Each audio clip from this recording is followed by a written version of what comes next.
بسم اللہ الرحمن الرحیم۔ سورہ آل عمران کا رکوع نمبر 4 اور تیسرے پارے کا رکوع نمبر 14 یہ چل رہا تھا پچھلے ایپیسوڈ میں۔ اس رکوع کا لفظی ترجمہ بھی ہو چکا مختصر گرامر کے ساتھ، اور کافی حد تک حصے کی تفسیر ہو چکی ہے۔ آج ہم جو تفسیر باقی تھی انشاءاللہ وہ پیش کریں گے، اس کے بعد جو اس میں علمی نقطے ہمیں ملتے ہیں وہ آپ کے سامنے انشاءاللہ ہم رکھیں گے۔ اعوذ باللہ من الشیطان الرجیم، بسم اللہ الرحمن الرحیم۔ فتقبلها ربها بقبول حسن وانبتها نباتا حسنا، آیت نمبر 37 یہ چل رہی تھی۔ حضرت مریم علیہ السلام کو ان کے رب نے اچھے طریقے سے قبول کیا اور اچھے طریقے سے ان کی پرورش کی۔ قبول کرنے کا مطلب حضرت مریم کی والدہ کا جذبہ تھا یہ بچی دین کے لیے میں وقف کر دوں، تو اللہ نے اس کو قبول کر لیا، یعنی ان سے دین کا کام لے لیا، ان سے عبادت کا کام لیا ان سے، اور ان کی عمدہ طریقے سے پرورش کی۔ عمدہ طریقے سے پرورش میں دو چیزیں داخل ہیں، میں بتا چکا ہوں، ایک جسمانی لحاظ سے بھی اور ایک روحانی لحاظ سے بھی۔ وَكَفَّلَهَا زکریا، اور زکریا علیہ السلام نے ان کی کفالت کی۔ قرآن اندازی ہوئی تھی، قلم ڈالے جاتے تھے دریا میں، تو یہ بہت سے مفسرین نے لکھا ہے کہ یہ انہوں نے طے کیا تھا جس کا قلم الٹا چلنا شروع ہو گیا مخالف سمت میں، تو اس قلم پہ جس کا نام ہوگا وہی اس کا کفیل ہوگا، یہ معجزاتی طور پر۔ تو وہ حضرت زکریا علیہ السلام کے لیے چلنا شروع ہو گیا، حالانکہ دریا کی روانی اس طرف تھی لیکن قلم دوسری طرف چلنا، تو جس قلم پہ زکریا علیہ السلام کا نام تھا وہ دوسری طرف چلنا شروع ہو گیا۔ کلما دخل علیہا زکریا المحراب، حضرت زکریا علیہ السلام نے اس بچی کی پرورش شروع کر دی، کیونکہ حضرت مریم کی خالہ حضرت زکریا علیہ السلام کے نکاح میں تھی۔ حضرت زکریا علیہ السلام جب بھی محراب میں آتے، یہ محراب کیا تھا؟ محراب کا مطلب یا تو وہی محراب جس کو آج بھی محراب کہا جاتا ہے، یعنی مسجد کا جو فرنٹ ایریا ہے وہ محراب، یا محراب سے مراد ان کا کوئی خاص عبادت خانہ۔ اصل میں محراب جو لفظ نکلا ہے نا یہ حرب سے نکلا ہے، حرب کہتے ہیں جنگ کو، تو جنگ کے لیے خاص قسم کا کمرہ بنایا جاتا تھا بہت ہی عمدہ طریقے سے، وہ اس کا مرکز ہوتا تھا، تو اس لیے اس کو محراب کہا جاتا تھا۔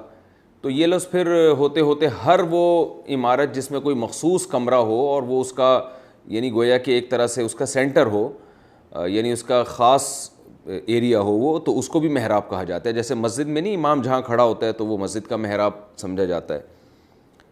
تو حضرت مریم علیہ السلام جس کمرے میں عبادت کیا کرتی تھیں وہ کمرہ مراد ہے، یا حضرت زکریا علیہ السلام جہاں عبادت کیا کرتے تھے وہ جگہ مراد ہے۔ کلما دخل علیہا زکریا، اچھا یہ آج بیت المقدس میں یہ چونکہ سارے واقعات ہوئے ہیں نا، تو یہودیوں نے ان چیزوں کو سب کو محفوظ رکھا ہوا ہے۔ آج بھی فلسطین میں جو بیت المقدس ہے، آپ وہاں پر محراب کبھی نشاندہی کی جاتی ہے، یہ وہ جگہ ہے جہاں حضرت مریم یا حضرت زکریا علیہ السلام عبادت کرتے تھے، اور جتنے قرآن میں جو واقعات ذکر کی ہیں بیت المقدس سے متعلق ان تمام چیزوں کی ایک تاریخی حقیقت ہے جو آج بھی لوگ جا کے ان کی زیارت کرتے ہیں، اور اس میں صداقت کتنی ہے، کتنی اس کی حفاظت ہوئی ہے، یہ اللہ ہی جانتا ہے۔ زکریا علیہ السلام جب بھی محراب میں آتے جہاں حضرت مریم عبادت کر رہی ہوتی تھیں، وجد عندها رزقا، تو حضرت مریم کے پاس ایک رزق دیکھتے، عجیب نوعیت کا رزق۔ قال یا مریم انا لکی ھذا، فرماتے ہیں مریم انا لکی ھذا، یہ تیرے پاس کہاں سے آ گیا؟ یہ کہاں سے آ گیا؟ دو وجہ سے تعجب ہو سکتا ہے، یا تو ایک یہ وجہ ہوگی کہ بے موسم کا پھل تھا اس لیے کہہ رہے ہیں یہ کہاں سے آ گیا، یعنی یہ اس کی مثال ہے جیسے دسمبر میں آم مل رہے ہوں، تو اس زمانے میں تو فریز کرنے کا ایسا سیٹ اپ بھی نہیں تھا، سسٹم بھی نہیں تھا، تو حضرت زکریا حیران ہوئے کہ یہ اس موسم میں کہاں سے آ گیا۔ اور ایک وجہ یہ بھی ہوتی ہے کہ حضرت زکریا علیہ السلام جب جاتے تو حضرت مریم جوان تھیں، ان کی حفاظت کے پیش نظر تالا لگا کے جاتے، بیت المقدس کو بند کر کے جاتے، تو جب واپس آتے تو ان کے پاس پھل رکھے ہوئے ہوتے، رزق رکھا ہوا ہوتا، حالانکہ کوئی جگہ نہیں تھی جہاں سے وہ رزق پہنچایا جا سکتا تھا، تو یہ بھی تعجب کی وجہ کہ یہ کیسے آ گیا آپ کے پاس۔ قالت، حضرت مریم فرماتی، ہوا من عند اللہ، کہ یہ اللہ کی طرف سے ہے، یعنی اللہ نے اپنی قدرت سے مجھے یہ رزق دیا، یہ کرامت ہے، اس کا کوئی ظاہری سبب نہیں ہے، اللہ کی طرف سے یہ عطا کیا گیا ہے، ان اللہ یرزق من یشاء بغیر حساب، اللہ چاہتا ہے جس کو چاہتا ہے بغیر حساب کے رزق عطا فرماتا ہے۔ حضرت زکریا علیہ السلام حیران ہوئے کہ بھئی نہ ایک چیز کا موسم ہے، نہ کوئی راستہ ہے یہاں تک رزق پہنچنے کا، مگر اللہ اپنی قدرت سے پہنچا رہا ہے۔ تو فوراً حضرت زکریا نے دعا مانگی، ہنالک، یہاں ایسے موقع پہ، دعا زکریا ربا، زکریا نے بھی اپنے رب کو پکارا، ہاتھ اٹھائے دعا کے لیے، قال، اور کہنے لگے، ربی حب لی من لدنک ذریۃ طیبہ، اے اللہ تو بھی مجھے اپنی طرف سے پاکیزہ ذریت، نیک اولاد عطا فرما دے۔ طیبہ کا معنی نیک، پاکیزہ، اچھی اولاد مجھے بھی عطا فرما دے۔ انکا سمیع الدعاء، بے شک تو دعاؤں کا سننے والا ہے۔ دیکھیں اصول یہ ہے کہ جو کام عادتاً ممکن نہ ہو، عادتاً کا مطلب یہ کہ اللہ کی عادت نہ ہو، وہ بظاہر یہی ہے کہ اللہ ایسے کام نہیں کرے گا۔ اس کی مثال ہے جیسے کوئی شخص پتھر کے بارے میں دعا مانگنا شروع کر دے، اے اللہ اس پتھر کو سونا بنا دے، اے اللہ اس پتھر کو سونا بنا دے۔ تو اللہ کی عادت نہیں ہے کہ پتھروں کو اللہ سونا بنائے۔ اگر آپ کو سونا چاہیے تو آپ ویسے دعا مانگیں، اللہ مجھے پیسہ عطا فرما دے تاکہ میں گولڈ خریدوں، یا کسی کو گفٹ کرنے کی توفیق عطا فرما دے۔ ایسی دعائیں مانگنا جو اللہ کی عادت نہیں ہے، وہ دعائیں مانگنا جائز نہیں ہے۔ اصول یہی ہے شریعت کا، جائز نہیں ہے، اور بعض صورتوں میں اس کا امکان تو ہوتا ہے، تو لیکن پھر بھی وہ بہت کم یعنی بہت کم امکان ہوتا ہے، تو پھر وہ دعا جائز تو ہوگی مگر وہ بھی بے ادبی کہلائے گی ایک قسم کی، کہ آپ کو پتہ ہے کہ ایک کام نہیں ہونا، آپ مانگ رہے ہیں، وہ ناممکن ہے ایک اسباب کی دنیا میں۔ یعنی ایسے ہی ہے جیسے کوئی کہہ دے کہ اللہ یہ 2 سیب رکھے ہوئے، ان کو اپنے فضل سے 4 کر دے، تو یہ 2 سیب تو 4 نہیں ہوں گے۔ اگر آپ کو 4 کی بھوک لگ رہی ہے تو آپ یہ دعا مانگیں، اللہ مجھے اتنے وسائل دے کہ میں 2 کے بجائے 4 سیب خرید لوں۔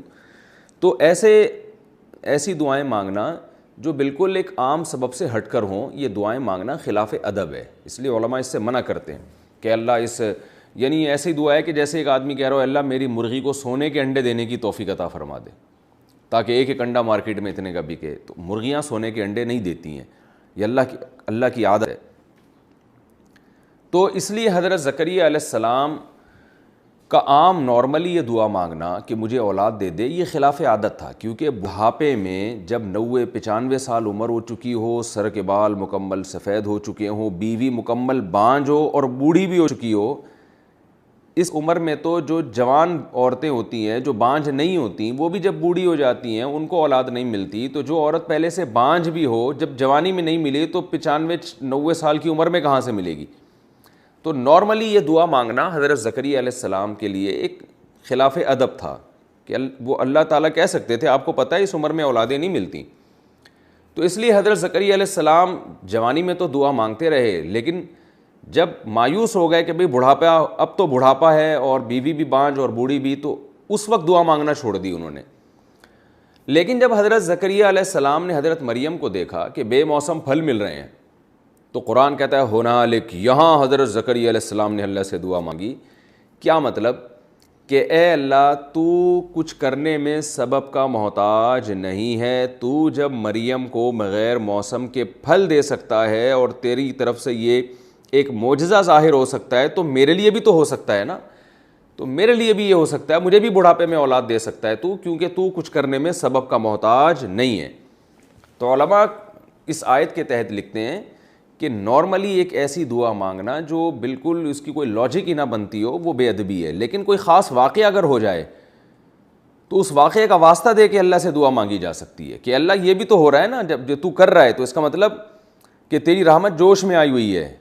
اور حضرت مریم سے تو حضرت زکریا علیہ السلام کا ایک رشتہ بھی تھا کہ میری کفالت میں جو بچی پل رہی ہے، اللہ تو اس کے ساتھ یہ کرامت کا معاملہ کر سکتا ہے، تو میرے ساتھ، میں تو پیغمبر ہوں، میرے ساتھ تو کیوں معاملہ نہیں ہو سکتا؟ تو اس لیے بعض دعائیں ایک عام حالات میں تو خلاف ادب ہوتی ہیں، لیکن خاص اللہ کی رحمت کا کوئی واقعہ ہوا ہو تو اس موقع پر پھر وہ ادب کے خلاف نہیں رہتی، بلکہ اس میں قبولیت کا امکان زیادہ ہو جاتا ہے۔ اس لیے علماء کہتے ہیں اگر کوئی خاص واقعہ دیکھیں نا اللہ کی رحمت کا، بالکل ہی ایک عام اسباب سے ہٹ کرو، تو ایسے موقع پہ اپنے لیے وہ دعائیں مانگ لینی چاہیے جن دعاؤں کا آپ کو عام حالات میں یہ ہو کہ شاید قبول نہیں ہوں گی، تو وہ دعائیں مانگ لینی چاہیے۔ لیکن پھر بھی اس قسم کی دعائیں، مرغی سونے کا انڈا دے، اور یہ تو پھر بھی بے ادبی کی باتیں، تو ایک ایسی دعا جس کا آپ کو خیال تھا کہ قبول نہیں ہو رہی، تو ایسے موقع پہ وہ دعا مانگ لینی چاہیے۔ حضرت زکریا علیہ السلام نے فرمایا اللہ مجھے نیک ذریت عطا فرما، بے شک تو دعاؤں کا سننے والا ہے۔ فنادتہ الملائکۃ، فرشتوں نے پکارا حضرت زکریا کو، وہو قائم، حضرت زکریا علیہ السلام کھڑے ہوئے تھے، یصلی فی المحراب، اور محراب میں نماز پڑھ رہے تھے۔ نماز کے دوران فرشتہ وحی لے کر آیا، اور کیا وحی فرشتے وحی لے کر آئے، اور کیا وحی لے کر آئے؟ ان اللہ یبشرک، کہ اے زکریا اللہ آپ کو خوشخبری سناتے ہیں بی یحییٰ، یحییٰ کی، یعنی بچہ پیدا ہوگا جس کا نام بھی اللہ نے پہلے سے بتا دیا، یحییٰ نام ہوگا، مصدقاً تصدیق کرنے والا ہوگا، سچا قرار دینے والا ہوگا، بکلمۃ من اللہ، اللہ کی طرف سے جو کلمہ ہے اس کی، کلمے سے مراد کیا ہیں؟ حضرت عیسیٰ علیہ السلام، یعنی حضرت یحییٰ علیہ السلام تو عمر میں بڑے ہیں نا، حضرت عیسیٰ تو بہت بعد میں پیدا ہوئے حضرت مریم کے بدن سے، لیکن حضرت عیسیٰ علیہ السلام کو اللہ نے چونکہ بغیر باپ کے پیدا کیا، تو بہت سے یہودیوں نے آپ پر معاذ اللہ حضرت مریم پہ زنا کی تہمت لگائی، اور معاذ اللہ حضرت عیسیٰ کو ولد الزنا کہا۔ تو اللہ نے حضرت عیسیٰ کی ولادت سے پہلے حضرت یحییٰ کو پیغمبر بنا کے بھیجا، تاکہ حضرت یحییٰ جیسے پیغمبر جو بنی اسرائیل کے پیغمبر تھے، جن پہ بہت سے بنی اسرائیل ایمان رکھتے تھے، وہ جب عیسیٰ علیہ السلام کی تصدیق کریں گے تو لوگ حضرت عیسیٰ پہ ایمان لے کر آئیں گے۔ تو اس لیے اللہ نے فرما دیا کہ یحییٰ جو ہیں یہ مصدقا بکلمۃ من اللہ، اللہ کی طرف سے جو کلمہ پیدا ہونے والا ہے، یعنی کلمہ کیوں کہا وہ میں نے تفسیر میں بتا دیا ہے آپ کو، تو ان کی تصدیق کریں گے، ان کو سچا پیغمبر قرار دیں گے، وسیداً قوم کے سردار ہوں گے، وحصوراً، حصور کہتے ہیں اپنے آپ کو روک لینا۔ اس آیت کی اس لفظ کی تفسیر میں علماء کی دو رائے ہیں۔ جو جمہور علماء ہیں وہ حصوراً اس لیے وہ اس کے قائل ہیں کہ حضرت یحییٰ علیہ الصلاۃ والسلام نے جائز خواہشات سے بھی اپنے آپ کو بچایا ہوا تھا، یعنی دنیا کی طرف اتنی بے رغبتی، دنیا سے اتنی بے رغبتی کہ جو جائز خواہشات ہوتی ہے نا اس کی طرف بھی ان کی توجہ نہیں تھی، یہاں تک کہ نکاح بھی نہیں کیا انہوں نے، اور ان کی نکاح کی طرف بھی خواہش نفس کے باوجود نکاح کی طرف رغبت نہیں تھی، یعنی یہ اس کو دنیا کے بکھیڑے سمجھتے تھے وہ، یعنی اتنے زیادہ عبادت گزار اور رہبانیت ان کی طبیعت میں تھی، اس لحاظ سے ان کو حصور کہا گیا کہ مبالغہ کا صیغہ ہے نا، اپنے آپ کو روکنے والے۔ پھر اس نظریے پر جو اشکالات ہوتے ہیں کہ بھئی نکاح تو ایک پسندیدہ چیز ہے، اور جائز خواہشات سے اپنے آپ کو روک لینا تو یہ تو کوئی زیادہ کمال کی بات نہیں ہے، تو اس کے علماء نے مختلف قسم کے جوابات دیے ہیں۔ ایک جواب تو یہ دیا گیا بھئی نکاح پچھلی امتوں میں نکاح کرنا کوئی فضیلت کی چیز نہیں تھی، نکاح سے بچنا زیادہ فضیلت کی چیز تھی، لیکن یہ جواب اتنا مزیدار نہیں ہے۔ بعض علماء نے یہ بھی کہا ہے کہ حضرت یحییٰ علیہ الصلاۃ والسلام کا اپنے آپ کو نکاح سے روک لینا اور نکاح کی طرف رغبت نہ ہونا، رغبت سے مراد یہ کہ یعنی ایک خواہش کے باوجود، جو ایک مرد میں خواہش ہوتی ہے اس کے باوجود بھی نکاح کی طرف رغبت نہ ہونا، یعنی اپنی خواہشات کو کچل دینا، تو یہ جو تھا یہ پچھلی امتوں میں ان لوگوں کے لیے تھا کہ جن کو نکاح سے، جو اللہ کی عبادت میں اس درجے مشغول ہوں کہ یا اللہ کی محبت میں ایسے ہو چکے ہوں کہ ان کو یہ ڈر ہو کہ اگر ہم نکاح کریں گے تو بیوی کے حقوق ہم سے ادا نہیں ہوں گے، اللہ کی محبت کا اتنا غلبہ ہو۔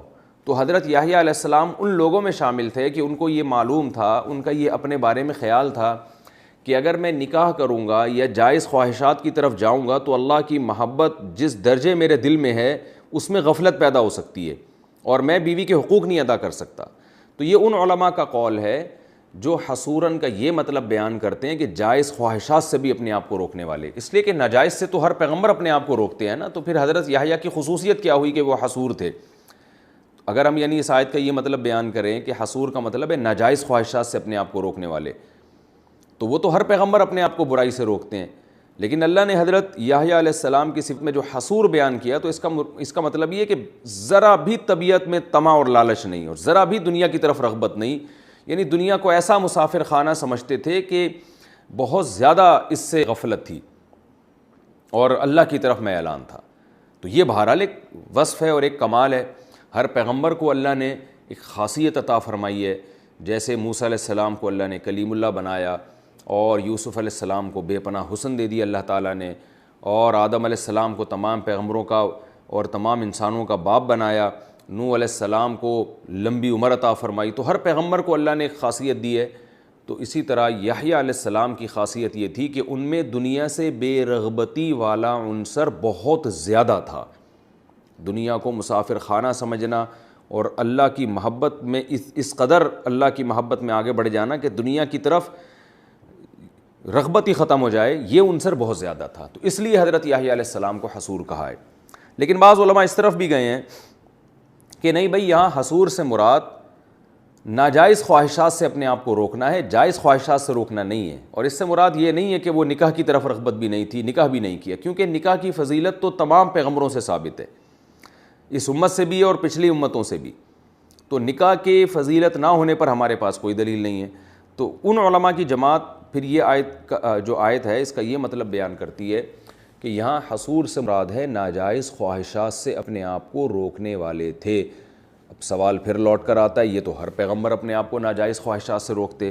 تو اس کا جواب یہ ہے کہ ناجائز سے تو ہر پیغمبر اپنے آپ کو روکتے ہیں، لیکن طبعی میلان بہرحال ناجائز کی طرف ہر ایک کا ہو سکتا ہے.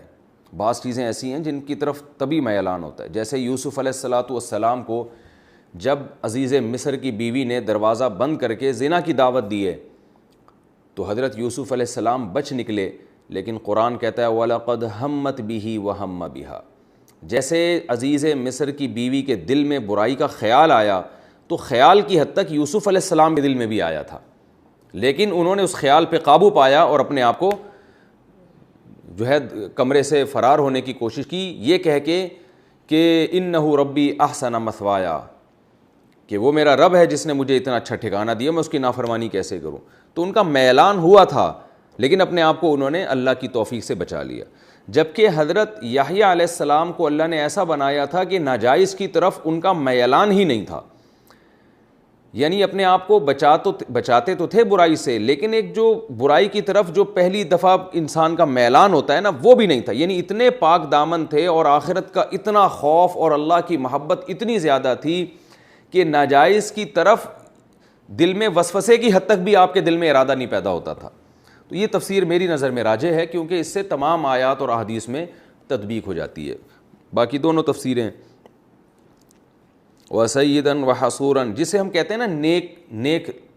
آج کل بھی آپ کو ایسے بچے نظر آئیں گے جو ان کی برائی کی طرف طبیعت ہی مائل نہیں ہو رہی ہوتی، جن کو کہتے ہیں بچہ بھائی پیدائشی شریف ہے. ایسے اس طرح آج بھی بہت سے بچے ہمیں نظر آتے ہیں. تو یہ مطلب ہے یحییٰ علیہ السلام کا کہ وہ پیدائشی طور پر اتنے نیک تھے اور اتنے سلیم الطبع تھے کہ جو بھی چیز غلط ہے اس غلط کی طرف جو ایک انسان کا پہلی دفعہ تھوڑا سا میلان ہوتا ہے، وہ میلان بھی ان کا نہیں ہوتا تھا. تو اللہ نے حضرت زکریا علیہ السلام سے فرمایا کہ اللہ آپ کو خوشخبری سنا رہا ہے یحییٰ کی، جو اللہ کے کلمے کی تصدیق کریں گے، سردار ہوں گے، حصور یعنی پاک دامن ہوں گے، وَنَبِيًّا مِّنَ الصَّالِحِينَ، اور پیغمبر ہوں گے، نیک لوگوں میں سے ہوں گے. قال ربی انا یکون لی غلام. حضرت زکریا علیہ السلام بھی عجیب، پہلے اللہ سے دعا مانگ رہے ہیں، اے اللہ بڑھاپے میں اولاد دے دے، تو مریم کو بغیر موسم کے پھل دے سکتا ہے، تو مجھے بڑھاپے میں اولاد کیوں نہیں دے سکتا. لیکن جب فرشتوں نے آپ کو وحی کی اور آپ کو بتایا کہ خوش ہو جائے، آپ کو بیٹا ملے گا اور جس کا نام یحییٰ ہوگا، تو کہہ رہے ہیں ربی انا یکون لی غلام، میرے کہاں سے لڑکا ہو گیا. وَقَدْ بَلَغَنِيَ الْكِبَرُ، حالانکہ مجھے پہنچ چکا ہے بڑھاپا. کبر کا لفظ کئی بار بتا چکا ہوں، مجھے بڑھاپا پہنچ چکا ہے. وَامْرَأَتِي عَاقِرٌ، اور میری بیوی بھی بانجھ ہے، تو میرے اولاد کہاں سے ہو گئی ہیں بھائی. اب حیرت کی بات ہے جب ممکن نہیں تھا تو اللہ سے دعا کیوں مانگ رہے تھے. یہ انسانی فطرت ہے، نیچر ہے کہ اس کا مطلب یہ نہیں ہے کہ حضرت زکریا علیہ السلام کے دل میں ایمان نہیں تھا یا وہ یہ سمجھتے تھے کہ اللہ کر نہیں سکتا. تو لیکن عام طور پر ایسا ہوتا نہیں ہے نا. تو دعا تو انہوں نے مانگ لی جوش میں آ کے. حضرت مریم کو دیکھا کہ جب بغیر موسم کے پھل مل رہے ہیں تو دعا مانگ لی کہ اللہ تو ان کو بھی کھلا سکتا ہے تو ہمیں کیوں نہیں اولاد دے سکتا. لیکن ظاہر ہے بعد میں خیال آیا ہوگا کہ چلو ہمارا فرض ادا ہو گیا. بظاہر ایسا مشکل ہی ہے کہ اللہ یہ دعا قبول کرے، لیکن جب اللہ نے دعا قبول کی تو ایک اشکال ہو رہا ہے جو ایک بشریت کا تقاضا ہے. قال کذالک، اللہ نے فرمایا ایسے ہی ہوگا. اللہ کذالک اللہ یفعل ما یشاء، اسی طرح اللہ یفعل ما یشاء، جو چاہتا ہے کر گزرتا ہے. قال رب اجعل لی آیا، جب حضرت زکریا کو یقین ہو گیا بھائی واقعی اب تو اولاد ملنے والی ہے، تو اتنی زیادہ خوشی ہوئی کہ پہلے زمانے میں جب پریگننسی ہوتی تھی کوئی کسی خاتون کو تو الٹرا ساؤنڈ اور یہ جو آج کل ٹیسٹ وغیرہ کے طریقے ہیں یہ ایجاد نہیں ہوئے تھے. 3-4 مہینے بعد جا کے پتہ چلتا تھا کہ حمل ٹھہر چکا ہے. یا جن خواتین کو مینسز آتے ہیں ان کے مینسز بند ہو جاتے تھے تو بھی 1-2 مہینے بعد جا کے پتہ چلتا تھا کہ ان کو پریگننسی ہے. وہ بھی یقین نہیں ہوتا تھا, امکان ہوتا تھا. اور حضرت زکریا علیہ السلام کی زوجہ وہ تو ویسے ہی بوڑھی ہو چکی تھیں, وہاں تو یہ مینسز وغیرہ کا احتمال ہی نہیں تھا. تو اس لیے زکریا علیہ السلام کو جب اللہ کی رحمت کا پتہ چلا تو اب اللہ سے دعا مانگنے لگے کہ اللہ مجھے کیسے پتہ چلے گا بیوی کو حمل ہو گیا ہے. حالانکہ دیکھیں ویسے اصولی بات ہے کہ جب بچہ 4 مہینے کا ہوگا تو پھر تو پتہ چل جائے گا نا. لیکن حضرت زکریا علیہ السلام کو اتنی جلدی کہ اللہ مجھے کوئی نشانی پتہ چل جائے کہ میری بیوی پریگننٹ ہو چکی ہے, اس کو حمل ہو چکا ہے. تو اللہ سے دعا مانگ رہے ہیں رب اجعل لی آیا, اللہ کوئی نشانی بتا دے جس سے مجھے یقین ہو جائے کہ اب میری زوجہ کو حمل ٹھہر چکا ہے. قال آیتک, اللہ نے فرمایا ٹھیک ہے آپ کی نشانی یہ ہے اللہ تکلم الناس, کہ آپ لوگوں سے کلام نہیں کریں گے 3 ایام 3 دن تک الا رمزا, مگر اشاروں سے. کیا مطلب؟ آپ کی زبان بند ہو جائے گی. جب آپ کی زبان بند ہو جائے اور 3 دن تک آپ میں بولنے کی طاقت ہی نہ رہے اور آپ اشاروں سے کلام کر رہے ہوں تو سمجھ جائیں کہ آپ کی زوجہ کو حمل ٹھہر گیا ہے اور وہ خوشخبری پوری ہونے کا وقت آ چکا ہے. وَاذْكُرْ رَبَّكَ كَثِيرًا, اور اے زکریا اپنے رب کو کثرت سے یاد کرو. وَسَبِّحْ, اور اللہ کی پاکی بیان کرو. بِالْعَشِيِّ وَالْإِبْكَارِ, صبح بھی اور شام بھی. یہ رکوع تھا جس کی ہم نے تفسیر بھی بیان کر دی. اب اس میں جو علمی نکات ملتے ہیں وہ میں انشاءاللہ آپ کے سامنے مختصراً نمبر وار بیان کرتا ہوں. پہلا علمی نکتہ تو ہمیں یہ جو ایک معلوم ہوتا ہے, اللہ نے فرمایا قل ان کنتم تحبون اللہ فاتبعونی. اللہ سے کوئی محبت کا دعوے دار ہے تو رسول صلی اللہ علیہ وسلم کی اتباع اسے کرنی پڑے گی. نبی کی اتباع کیے بغیر اللہ کی رضا ممکن نہیں ہے. یعنی جس کو یوں کہا جاتا ہے کہ اللہ کے احکام کو نبی کے طریقوں پر پورا کیا جائے گا, یہ ہمیں پتہ چلا. دوسری بات ہمیں ان اللہ اصطفیٰ آدم و نوحا و آل ابراہیم و آل عمران علی العالمین. اس سے ہمیں پتہ چلا کہ اللہ کی نظر میں سب انسان برابر نہیں ہیں. عدل کے لحاظ سے تو سب برابر ہیں, سب کو بدلہ ملے گا, جو اچھا کرے گا جو برا کرے گا اس کے ساتھ اس کو سزا ملے گی. اس لحاظ سے تو نسلی فرق نہیں ہے, لیکن اس لحاظ سے فرق بہرحال اللہ نے رکھا ہوا ہے کہ جو خاندان نیک اعمال کرتے ہیں, اچھے طریقوں پر زندگی گزارتے ہیں, برائیوں سے بچتے ہیں, اللہ انہیں دوسروں پر فضیلت دیتا ہے اور پھر ان کے والدین کی وجہ سے ان کی اولادوں کو بھی نوازتا ہے. اس لیے اللہ نے فرمایا ہم نے آدم کو منتخب کیا اور نوح کو اور آل ابراہیم اور آل عمران کو. یعنی آدم تو اس لیے کہ وہ تمام انسانوں کے باپ ہیں. پھر آدم علیہ السلام کے ہزاروں اولاد میں اللہ نے نوح علیہ السلام کی سلیکشن کی ہے. سب بچے ایک جیسے نہیں, نوح علیہ السلام کو اللہ نے پیغمبر بنایا. پھر نوح علیہ السلام کی اولاد میں لاکھوں کروڑوں لوگ گزرے, لیکن ان میں اللہ نے ابراہیم علیہ السلام کو نوازا. کیوں؟ اس لیے کہ ابراہیم علیہ السلام نے اللہ کے لیے قربانیاں دیں اور ان کی آل کو نوازا. پھر آگے ان کی آل اولاد میں اللہ نے ان کو نوازا ہے. تو دیکھیں ابراہیم علیہ السلام کی نیکیوں کا بدلہ صرف حضرت ابراہیم کو نہیں مل رہا بلکہ ان کی اولاد کو بھی مل رہا ہے.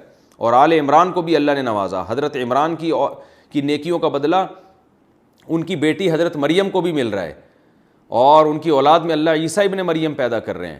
تو اس سے ہمیں یہ پتہ چلتا ہے کہ آپ اگر اچھا عمل کرتے ہیں تو اس کا فائدہ صرف آپ نہیں اٹھاتے بلکہ اللہ آپ کی نسلوں میں اس کی برکتیں ظاہر کر دیتے ہیں, نسلوں میں خیر و برکت ظاہر کر دیتے ہیں اللہ تعالیٰ. تو وہ فائدہ متعدی ہو جاتا ہے, ٹرانسفر ہوتا ہے. تو یہ بھی ایک اللہ کی بہت بڑی رحمت ہے کہ اگر آپ چاہتے ہیں کہ آپ کا خاندان قیامت تک کے لیے اس کی سلیکشن ہو جائے تو آپ اپنے عمل کو اچھا کریں اور اپنے گھر والوں کی تربیت کی کوشش کریں. زکریا علیہ السلام کے بارے میں قرآن میں دوسری جگہ آتا ہے کہ حضرت زکریا نے جو ہم کو بڑھاپے میں پکارا اور ہم نے ان کو اولاد دی, اس کی ایک وجہ یہ تھی کہ وہ اور ان کی بیوی یسارعون فی الخیرات ویدعوننا رغبا ورہبا. حضرت زکریا اور ان کی زوجہ دونوں مل کے اللہ کی عبادت کرتے تھے اور اللہ سے دعائیں مانگا کرتے تھے اور نیکیوں میں ایک دوسرے سے بڑھ چڑھ کے حصہ لیا کرتے تھے. تو اس سے پتہ چلتا ہے کہ نیکیوں میں اگر ایک گھر ہے, یعنی من حیث البیت جو ہے وہ گھر کی حیثیت سے وہ نیکیوں میں بڑھ چڑھ کے, پورا گھرانہ نیک تھا. تو اللہ فرماتے ہیں زکریا بھی اور ان کی بیوی بھی, گھر کے 2 ہی فرد تھے نا, ٹوٹل خاندان ہی یہی تھا, وہ سب مل کے جو ہے گویا اللہ ان کو بہت سے افراد قرار دے رہا ہے کہ گھر کے کل افراد جو تھے وہ نیکیوں میں ایک دوسرے سے سبقت کیا کرتے تھے. اس کی برکت یہ ظاہر ہوئی کہ اللہ تعالیٰ نے ان کی نسل کو آگے بڑھایا اور ان میں جو ہے وہ نیک اور پرہیزگار لوگ اللہ تعالیٰ نے پیدا کیے. تو یہ صلہ ملتا ہے والدین کے نیک ہونے کا اولاد کو. ذریۃ بعضھا من بعض واللہ سمیع علیم. اسی آیت سے ہمیں مرزا غلام احمد قادیانی کے جھوٹے ہونے کی دلیل بھی معلوم ہوتی ہے کہ اللہ نے تو پیغمبروں کا ایک مخصوص سلسلہ رکھا ہے. مرزا غلام احمد قادیانی ملعون ان سلسلوں میں سے کسی سلسلے میں نہیں تھا، اور نہ اس کا ماضی ایسا تھا کہ اس کی حرکتوں کی بیس پہ یہ کہا جا سکے کہ اللہ نے ایک کو نبوت کے لیے نوازا. مرزا غلام احمد کی جو کتابیں ہیں آج بھی موجود ہیں. چند دن پہلے قادیانی سے میری ملاقات ہوئی جو الحمدللہ مسلمان ہو چکا ہے. مسلمان سے ملاقات ہوئی جو پہلے قادیانی تھا. تو اس نے مجھے بتایا کہ میں نے جب مرزا غلام احمد قادیانی کی کتابیں پڑھی ہیں تو پھر مجھے پتہ چلا کہ یہ آدمی جھوٹا اور کذاب تھا. اس کی وجہ یہ کہ اس کی کتابوں میں اس سے پتہ چلتا ہے کہ وہ ایک عزت دار اور شریف انسان نہیں تھا. اسی وجہ سے قادیانی مرزا غلام احمد قادیانی کی کتابوں پہ کبھی بحث نہیں کریں گے آپ سے، اور اس کی شخصیت پہ کبھی بحث نہیں کریں گے. وہ بس اسی بحث میں الجھاتے رہیں گے کہ نبی آخری تھے یا نہیں تھے. حالانکہ نبی کے آخری ہونے نہ ہونے سے مرزا کے نبی ہونے کا کیا تعلق ہے؟ یعنی اگر ہم تھوڑی دیر کے لیے غلط بات کو فرض کر لیں کہ آپ صلی اللہ علیہ وسلم آخری نبی نہیں تھے، تو اس سے کیا تعلق ہے کہ مرزا نبی تھا یا نہیں تھا؟ کیونکہ آخری نبی نہیں تھے اس کا مطلب ہے کہ کوئی اور نبی آ گیا ہوگا. تو یہ مرزا کو نبی ہونے کو ثابت کرنے کے لیے پہلے شریف انسان ہونا ثابت کرنا پڑے گا، جبکہ اس کی کتابوں سے پتہ چلتا ہے کہ وہ شریف انسان نہیں تھا. یہی وجہ ہے کہ مرزا غلام احمد قادیانی کی سیرت پہ کبھی بھی قادیانی نہیں آتے. تو یہ بھی ایک اس کے جھوٹے ہونے کی دلیل ہے کہ وہ ان پیغمبروں کی اولاد میں نہیں تھا. اور ویسے بھی ایک کامن سینس کی بات ہے کہ ہم فرض کر لیں رسول اللہ صلی اللہ علیہ وسلم آخری نبی نہیں تھے، فرض کر لیں، نقل کفر نباشت، تو 1400 سال کے بعد نبی آیا ہے. حالانکہ اتنا وقفہ کبھی انبیاء میں نہیں ہوا. سب سے زیادہ وقفہ حضرت عیسیٰ علیہ السلام اور محمد صلی اللہ علیہ وسلم میں تقریباً 600 سال کا. اس کو قرآن کہہ رہے علی فترۃ من الرسل، بہت عرصے بعد ہم پیغمبر بھیج رہے ہیں. تو یہ کہ اور ذلی نبی تو بہت جلدی آتے ہیں. جیسے موسیٰ علیہ السلام اصل نبی تھے، ان کے ذلی نبی تھے حضرت ہارون علیہ السلام، وہ فوراً انہی کے ساتھ تھے. تو ذلی نبی میں تو اور بھی تاخیر نہیں ہوتی. تو یہ کیا بات ہے، مرزا غلام احمد کو ذلی نبی کہتے ہیں اور 1400 سال کے بعد. اور پھر اس کے بعد اگر نبی آخری نبی نہیں ہے تو پھر 1400 سال میں ایک نبی کیوں آیا، اور مرزا غلام احمد کے بعد کتنے نبی اور آئیں گے؟ اس بات سے بھی قادیانی اس کا جواب دینے سے بھی خاموش ہیں. حالانکہ ہمیں قرآن سے پتہ چلتا ہے کہ ہر پچھلا نبی اگلے نبی کی خوشخبری سناتا ہے. جیسے یحییٰ علیہ السلام حضرت عیسیٰ کی تصدیق کر رہے ہیں کیونکہ حضرت عیسیٰ بعد میں آئے ہیں نا. تو پہلا نبی اگلے نبی کی خوشخبریاں دے کے جاتا ہے دنیا سے. تو اگر مرزا غلام احمد سچا نبی ہے تو وہ اگلے کون سے نبی کی خوشخبری دے کر گیا ہے؟ یہ عجیب بات ہے کہ جن پیغمبر کے آخری نبی ہونے پر پوری امت کا اجماع ہے، یعنی محمد صلی اللہ علیہ وسلم، ان کو تو آپ آخری مان نہیں رہے، اور مرزا کو آپ آخری نبی ماننا شروع کر دیں جس کو نبی ماننے ہی کے لیے لوگ تیار نہیں ہیں. تو یہ بات بالکل ایک کامن سینس کے خلاف ہے. تو خیر یہ آیت ختم نبوت کی بھی ایک بہت بڑی دلیل ہے. اور اچھا، اور ایک عجیب دلچسپ علمی نکتے کی بات بتاؤں. اللہ نے چونکہ پیغمبروں کا سلسلہ روکنا تھا، لہذا اللہ نے نہ حضرت عیسیٰ کو اولاد دی آگے، اور نہ محمد صلی اللہ علیہ وسلم کو نرینہ اولاد دی. کیونکہ یہ جو پیغمبروں کا سلسلہ چلا ہے یہ نرینہ اولاد میں چلا ہے، کیونکہ عرب اصل اولاد اسی کو کہتے تھے جو بیٹے سے چلے. تو حضرت عیسیٰ علیہ السلام بنی اسرائیل کے آخری نبی، اور ادھر ابراہیم علیہ السلام کے جو بیٹے اسماعیل تھے ان میں نبی آئے محمد صلی اللہ علیہ وسلم. دونوں کو اللہ نے نرینہ اولاد نہیں دی. حضرت عیسیٰ علیہ السلام تو بغیر نکاح کے آسمانوں پہ چلے گئے اور قرب قیامت میں آئیں گے، ان کے تو نکاح ہی نہیں ہوا تو اولاد کا تو سوال پیدا نہیں ہوتا. اور محمد ابن عبداللہ صلی اللہ علیہ وسلم کو اللہ نے بیٹا دیا مگر بچپن میں ہی اٹھا لیا. آپ کی جو آگے نسل چلی ہے آپ کی بیٹی حضرت فاطمہ سے چلی ہے، تو وہ خلاف قیاس اس کو یہ کہا گیا ہے کہ وہ آپ کی اولاد، یعنی اولاد سے مراد جو نرینہ اولاد کے قائم مقام اس کو بنایا گیا، لیکن بیٹا آپ کو نہیں دیا گیا. اس میں بھی ایک بہت بڑی حکمت یہ معلوم ہوتی ہے کہ اللہ نے چونکہ آپ کو آخری نبی بنانا تھا، لہذا یہ جو قرآن نے کہا ذریۃ بعضھا من بعض، یہ سب پیغمبر ایک دوسرے کی ذریت میں، اور ذریت سے مراد بیٹے کی اولاد ہوتی ہے.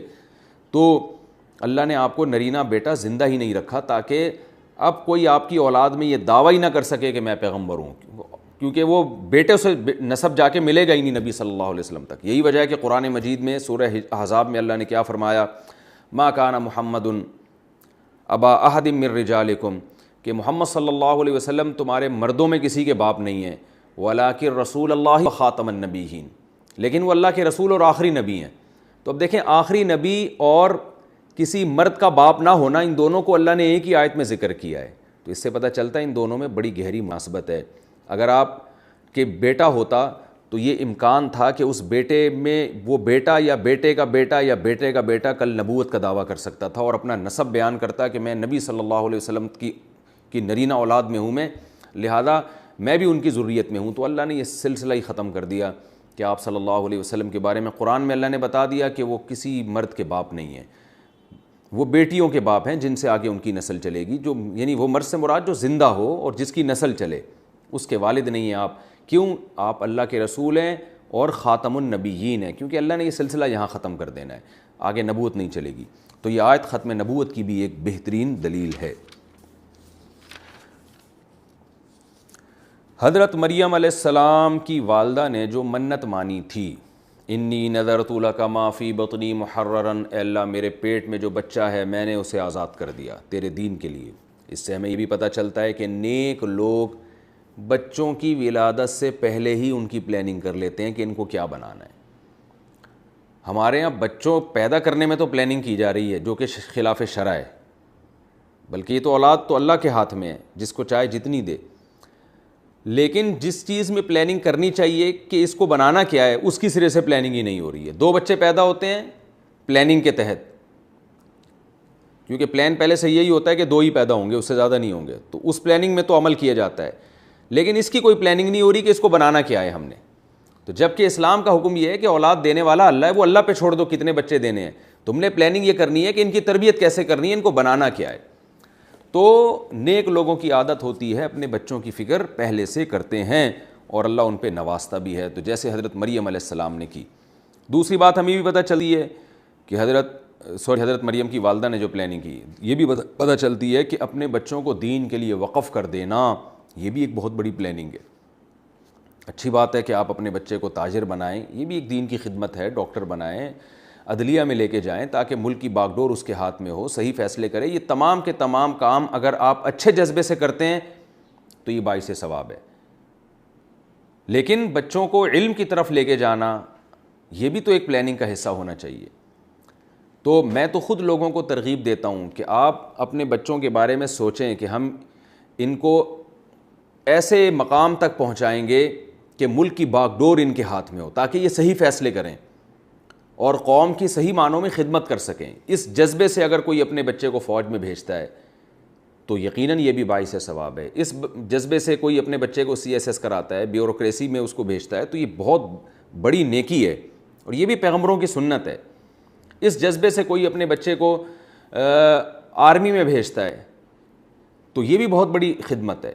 تو یہ تمام شعبوں میں ہمیں اپنی اولادوں کو کھپانا ہے، لیکن اس کی طرف بھی توجہ ہونی چاہیے کہ کسی ایک بچے کو عالم بھی بنائیں آپ۔ جیسے حضرت عمران کی زوجہ نے منت مانی کہ میں اپنے بچے کو دین کی خدمت کے لیے وقف کروں گی۔ تو یہ تمام کام ہماری لائف کا حصہ ہونا چاہیے اور اس نیت پہ اللہ تعالیٰ آپ کو نوازے گا۔ کیسا اللہ نے حضرت مریم کے والدہ کے جذبے کو قبول کیا ہے کہ بیٹے کے بجائے بیٹی دے دی، لیکن اللہ نے بتا دیا کہ یہ بیٹی وہ کام کرے گی جس کا قیامت تک اللہ قرآن میں تذکرہ کرے گا، اور تراویح میں یہ پڑھا جائے گا، قرآن کی جب بھی تلاوت ہوگی اس بیٹی کا تذکرہ ہوگا اس تلاوت میں۔ تو کتنا زیادہ نوازا اللہ نے حضرت مریم کی والدہ کے جذبے کی بیس پہ۔ تو ہمیں اس سے یہ بھی پتہ چلتا ہے کہ آپ کی نیت اور جذبہ تو اچھا ہے، لیکن ضروری نہیں ہے آپ جس طرح سے کام کرنا چاہ رہے ہیں ہو اسی طرح سے۔ جیسے حضرت مریم کی والدہ کام چاہ رہی تھی بیٹا ہو، لیکن ہو کیا گئی؟ بیٹی۔ تو وہ تو حیران ہوئی کہ میرے تو سارے یعنی ارمان ہی دھرے کے دھرے رہ گئے، لیکن اللہ نے کیا کیا کہ ان کے جذبے کی لاج رکھی اور بیٹی دے کے اس سے وہ کام کروائے جو بیٹا بھی نہیں کر سکتا۔ تو اس سے بھی ہمیں یہ علمی نقطے کی بات پتہ چلتی ہے کہ آپ کی نیت درست ہے، آپ کی کوشش درست ہے، پھر آپ رزلٹ کو نہ دیکھیں، آپ رزلٹ اللہ کے حوالے کر دیں۔ بھائی میرا جو فرض تھا میں نے پورا کیا ہے، اب اللہ ناکامی کے نقشوں میں ہی کامیابی پیدا کر دے گا۔ آپ جس طرح سے کام چاہ رہے ہیں کام ہو جائے گا، لیکن ہوگا اس طرح سے جس طرح سے اللہ چاہے گا، اس طرح سے نہیں جس طرح سے آپ چاہیں گے۔ حدیث میں آتا ہے نبی صلی اللہ علیہ وسلم نے فرمایا بندہ میرے بارے میں جیسا گمان کرتا ہے نا میں اس کے ساتھ ویسے ہی معاملہ کرتا ہوں. تو آپ اچھا گمان رکھیں گے جو ہوا ٹھیک ہوا تو اللہ آپ کے ساتھ ٹھیک کر دے گا. اور اگر آپ یہ گمان رکھیں گے کہ میرے ساتھ غلط ہو رہا ہے, میرے تو سارے جذبوں پہ پانی پھیرا جا رہا ہے, تو پھر سمجھ لیں کہ آپ کے ساتھ اب ٹھیک ہونے والا نہیں ہے. اس سے ہمیں یہ بھی پتہ چلتا ہے کہ بچوں کی کفالت کرنا بھی بڑی نیکی کا کام ہے. حضرت مریم کے والد کا انتقال ہو گیا, ان کی والدہ کا انتقال ہو گیا, بچی لاوارث ہو رہی ہے, تو یہ نہیں ہو رہا کہ اس کو عیدی سینٹر میں جمع کرا دو, یہ کر دو, جیسے آج کل ہوتے ہیں جان چھڑاتے ہیں, بھائی ہٹاؤ یار اس کو. یہاں قرآن اندازیاں ہو رہی ہیں کہ اس بچی کو کون پالے گا. تو وہ زمانہ ایسا تھا جب فیملی پلاننگ کے بدبودار نعروں سے لوگ متاثر نہیں ہوئے تھے, تو بچوں کو پالنے کو سعادت سمجھتے تھے. آج فیملی پلاننگ نے یہ زہر لوگوں کے جسم میں گھول دیا ہے کہ اپنے بچے پیدا کرنے کے لیے تیار نہیں ہے کہ ان کو پالنا پڑے گا, تو آپ بتاؤ دوسروں کے بچے لے کے کون پالے گا. ہمارے نبی صلی اللہ علیہ وسلم نے ام سلمہ رضی اللہ عنہا سے شادی کی, ان کے 2 یتیم بچوں کو اپنی کفالت میں لے لیا. تو یہ سنت ہے نبی صلی اللہ علیہ وسلم کی, یہ سنت ہے زکریا علیہ السلام کی. حضرت زکریا کی خواہش تھی بچی کو میں پالوں, وہ خالو تھے, اور بنی اسرائیل کے دوسروں کی خواہش تھی کہ ہم پالیں, تو وہ حضرت زکریا علیہ السلام کی خوش قسمتی کی بچی ان کے حصے میں آئی. اس سے پتہ چلتا ہے کہ بھئی خاندان کی کوئی بچی اگر یتیم ہو جایا کرے تو جان نہ چھڑایا کریں, اس کو لے پالنے کی کوشش کیا کریں, اس پہ اللہ تعالیٰ آپ کو بہت زیادہ نوازے گا. اس سے ہمیں بھی پتہ چلتا ہے کہ ماں کے بعد مقام خالہ کا ہے. حضرت علی رضی اللہ تعالیٰ عنہ اور حضرت ابو بکر اور دوسرے صحابہ میں اختلاف ہوا تھا ایک بچی کو پالنے کے بارے میں, تو آپ صلی اللہ علیہ وسلم نے بچی حضرت علی کے حوالے کی, کیونکہ وہ ان کے نکاح میں جو تھی وہ ان کی خالہ تھیں, بچی کی خالہ تھیں. تو اس وجہ سے علماء کہتے ہیں الخالۃ بمنزلۃ الام, ماں کے بعد خالہ کا درجہ ہے. حدیث میں آتا ہے ایک صحابی نے عرض کیا یا رسول اللہ میری ماں کا انتقال ہو گیا ہے, میں اب کس کے ساتھ اچھا سلوک کروں؟ تو آپ نے فرمایا ماں کے بعد جو ہے نا خالہ سے وہی سلوک کرو جو ماں سے کیا کرتے تھے, کیونکہ خالہ بھی ماں کے قائم مقام ہے. اسی سے فقہاء نے استدلال کیا کہ میاں بیوی میں اگر ڈیورس ہو جاتی ہے تو سب سے زیادہ چھوٹے بچے کی حقدار ماں ہے, ماں اگر نہ ہو تو پھر خالہ ہے. یعنی ماں نہ ہو تو پھر پہلے نانی دادی ہے, وہ بھی ماں کی جگہ ہے, وہ بھی نہ ہو تو پھر خالہ ہے, کیونکہ ماں کے بعد پھر دادی اور نانی کے بعد جو ہے وہ خالہ کا مقام ہے. دادی نانی تو اس لیے کہ وہ بھی حقیقت میں ماں ہی ہیں. تو اس سے فقہاء نے بہت سارے مسائل استدلال کیے ہیں کہ بچی کی کسٹڈی یا چھوٹے بچے کی کسٹڈی اس کو دی جائے گی کہ بچے کی خالہ جس کے نکاح میں ہو. تو حضرت زکریا علیہ السلام کی جو زوجہ تھیں وہ حضرت مریم کی خالہ تھیں, تو ان کی کسٹڈی میں دیا گیا. تو یہ بھی ہمیں ایک علمی نقطے کی بات پتہ چلتی ہے, اور اولاد کی فضیلت بھی پتہ چلتی ہے کہ زکریا علیہ السلام بڑھاپے میں بھی اللہ سے اولاد مانگ رہے ہیں. اب آپ دیکھیں زکریا علیہ السلام کے پاس روحانی اولاد کی کمی نہیں تھی, ان کے تو سینکڑوں لاکھوں شاگرد ہوں گے بنی اسرائیل میں جو ان کو پیغمبر سمجھتے تھے, ان کی بات مانتے تھے, وہ صدقہ جاریہ تھے ان کے لیے, لیکن ان کو اپنی اولاد چاہیے تھی. اپنی اولاد ایک الگ اللہ کی نعمت ہے, اور روحانی اولاد ہونا ایک الگ نعمت ہے.